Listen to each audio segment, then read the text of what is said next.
basketball, sir. Now, Doug, you know I've been listening to Last Dudes since y'all started. And we all remember you hating on LeBron. It was a big old to do about you hating on LeBron. Yeah, but hold on. Stop right there. That's true. For him leaving Cleveland to go to Miami, I did hate on LeBron James, as you call it, hating.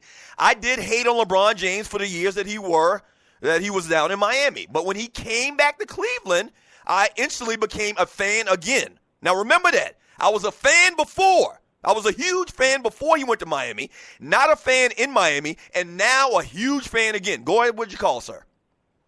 You can't compare Kyrie's gameplay to LeBron.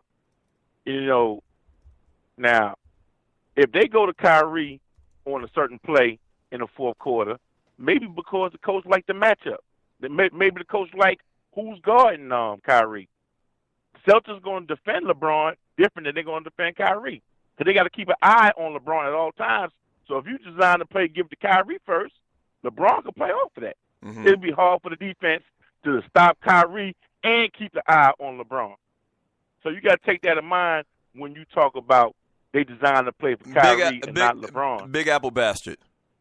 In the last two games, when LeBron James had been struggling and they needed buckets, did they not specifically go to Kyrie Irving in those circumstances? Yes or no? Yes, sir, they did. Okay. Yes, sir, they did. That's all I'm saying. And if you still haven't said anything to me on why you feel like that I'm hating on LeBron James or whatever. I'm not hating on LeBron James. That's a fact. That's all. That's all I'm saying. Doug, I also think that people like you and a lot of other people listening to this show and that talk about basketball, I don't think y'all give Kyrie Irving enough love as far as what he does and what he means to that team. Same thing a lot of y'all did with Russell Westbrook, as the example I gave earlier when he was at Oklahoma City with Kevin Durant. I think these cats are getting overlooked a little bit now. That's all I'm saying. Here's why a lot of people come down on Kyrie, because a lot of y'all anti-LeBron guys, y'all always say Kyrie should be the MVP. Why y'all dissing LeBron? Stop. Wait right there. I'm not dissing LeBron. Let me step in for a second, sir. No one is dissing LeBron. I did say, and I still believe, if you go back and look at what happened in that series last year in the NBA Finals, they do not win that series if Kyrie Irving isn't on that team. Do you agree or disagree? Yes, sir, I agree. Well, then, what are we even talking about then? You agree with me 100%. Thank you, Big Apple Bastard. Thank you. Wow, that was easy. That was easy. Right. I had to put hot lead in your ass, but that was easy. Okay, that was easy. At the end of the day, when the guy called the show, and you're listening to the Doug Stewart Show, when Big Apple Bastard called the show, when he called the show, he was all set in his mind that he was going to set me straight. But after a little bit of talking, like grown men do, we can talk this thing out. After a little bit of talking, Big Apple Bastard actually agrees with me 100%. Thank you, Big Apple Bastard. 404-382-0338. You can also email me at doug@thedugstewartshow.com. From LD, I had 3 for my damn self from the D. He says Kerr, Paxson, Hodges, Derek Fisher, Robert Ory. Come on, Doug. You reaching, dude. You're always speaking in absolutes. Kobe ain't never did this. Jordan ain't never did that. No, wait, and let me stop. I think what you're referring to is when I talked about how Jordan and Kobe were always the go-to guys on their teams. If you didn't continue to listen, I mentioned how they were always the first option, whether to score or to pass to an open spot-up shooter. I did mention that. So you actually agree with me too, LD.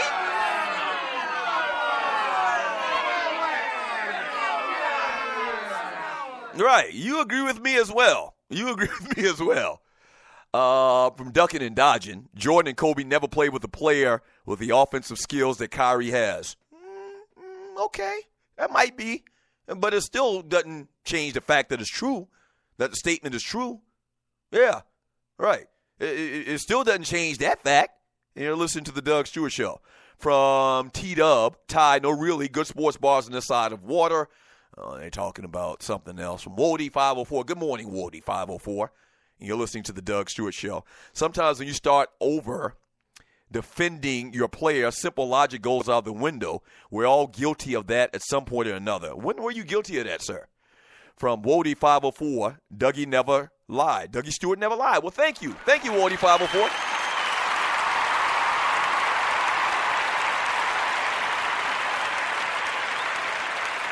Now, that's what I'm talking about.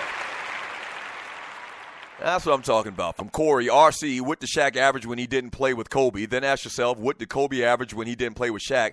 I say that at the same time, we need to move on to a different topic. People's minds will not change on who is better until LeBron's career is over. Oh, clearly. There's a huge contingent of people out there that will never say that LeBron James isn't the best player or the second best player since Michael Jordan in like the last 40 years. I disagree with that on two different players. One, I can't put LeBron past Kobe Bryant, but not even Kobe Bryant. I can't put him past Magic Johnson. And you're listening to the Doug Stewart Show. Let me grab another call. Caller, thanks for calling the show. What's your name? Where you calling from? What you want to talk about? So what's that? What's up? Who's this? T from Huntsville, sir. The great T from Huntsville. Good morning, sir. Hey, how's it going, man? Still enjoying the show as always, sir. So, T, I'm sure, just like your cousin Big Apple Bastard, you called up here to try to defend LeBron James from me, which I don't think he even really needs defending. What are your thoughts about this discussion, man, and LeBron and how Kyrie Irving had to take over again last night for the Cavaliers? There's nothing to defend. It's basketball. There's nothing to defend. Now, I'll say this, and you can disagree with this factor. Really, okay, let me say this.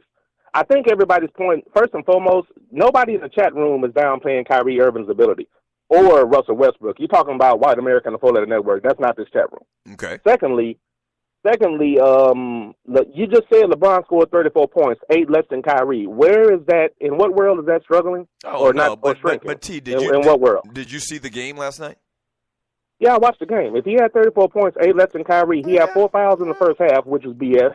Referees, which y'all don't like to discuss, so I won't talk about that. Right. But 4 fouls in the first half, that makes you limited. You can't be aggressive because they're blowing the whistle on you, which they do on purpose, and it was documented. We won't get into that. We're not going to talk about that factor. He had 4 fouls, so he was less aggressive because he had to be. If he fouls out, people say, "Oh, you're stupid. You fouled out the game. You have to play smarter than that." No, I think people's point in the chat is we can compliment Kyrie. Hold on 1 second, T. Hold on 1 second, sir. Yeah. If you watched the game last night, when LeBron was on the floor and he was cold shooting the basketball in the first period of the game, they instantly, when they needed to get baskets, they went to Kyrie.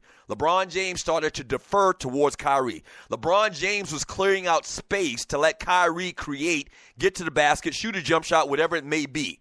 Like he was the impetus of the offense at that time last night.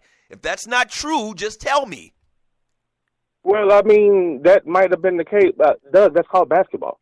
You have the hot hand, I give you the ball. They're double teaming me, I give you the ball. This man in front of you can't guard you, I give you the ball. The rest blowing whistles on me, I have 4 fouls, I give you the ball. That's called basketball. That's called basketball. That's not a reason to criticize somebody. Let me ask you one more question. I didn't criticize anybody. Stop right there. I didn't criticize anybody. I just made mention of the fact on how I don't think Kyrie Irving gets the respect that he deserves, and I made mention of the fact that the Cleveland Cavaliers, when they needed baskets in these last 2 games, they went to Kyrie Irving. Are those not true statements? Yes or no? Not really. No. Oh, wait. One more thing. Just as I asked your uncle, Big Apple Bastard. Last year in the NBA Finals, if it were not for Kyrie Irving, would the Cleveland Cavaliers have won the NBA Finals last year without Kyrie Irving?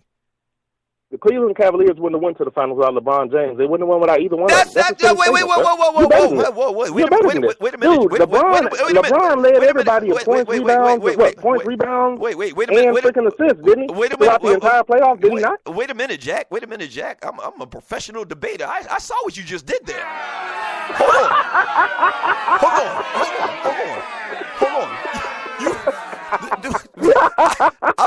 I've been doing this for a long time, brother. I saw what you did there. I asked you a question. In return, you asked me a question. That's debate 101. All right? That's debate 101. And it won't fly around here. I am a veteran at this art.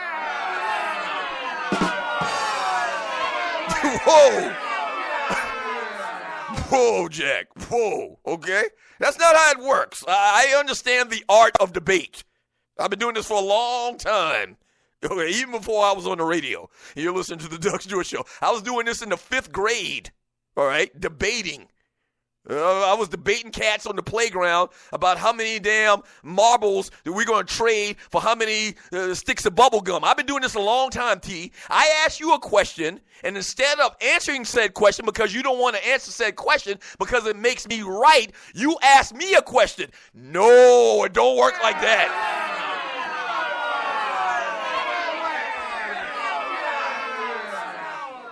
Now, having said all of that, and you're listening to the Doug Stewart Show, if you're new to this show and to the Stewart Media and Entertainment Network, my man that just got off the phone, T from Huntsville, a.k.a. That Ninja, he has a wonderful show on Stewart Media and Entertainment called The Underground Railroad.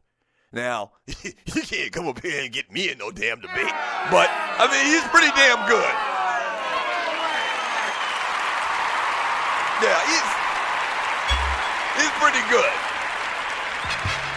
He's pretty good. Now, you know what, man? At the end of the day, this is nothing to really debate. These are opinions. There's nothing to debate. You're not going to call up here and change my mind. And like somebody said in the chat room, I'm not going to be able to change your mind. So it's all good. So we're actually going to move on, talk a little football. Odell Beckham Jr. going to get that money. You can continue to comment in the chat room on Spreaker.com. We welcome it. All right? This is a Woman Wednesday.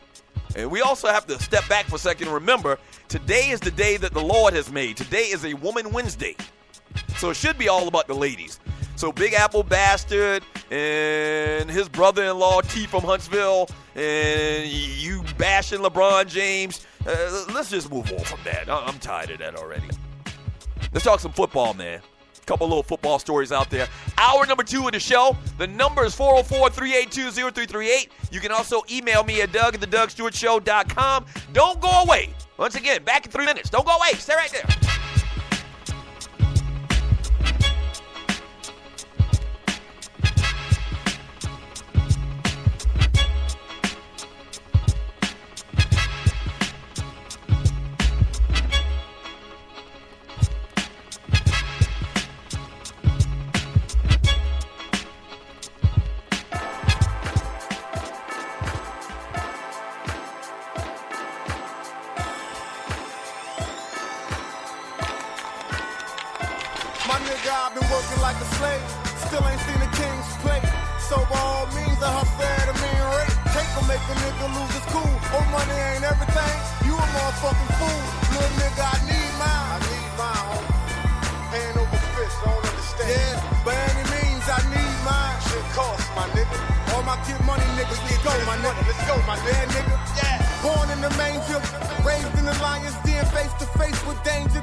Make a nigga lose his cool. Oh, money ain't everything. You a motherfucking fool. Little nigga, I need mine. I mean, I'm supposed to keep the lights on. The baby's face. Yeah, by any means, I need mine. Man, right, they gon' do it all the time. Plot, yeah, nigga, let's go. In a small room, plans is made to take over before I man the grave. I can't rest till my family's paid. Too many cold nights without it. My babies will not go they fucking whole life without it. I'm a motherfucking man.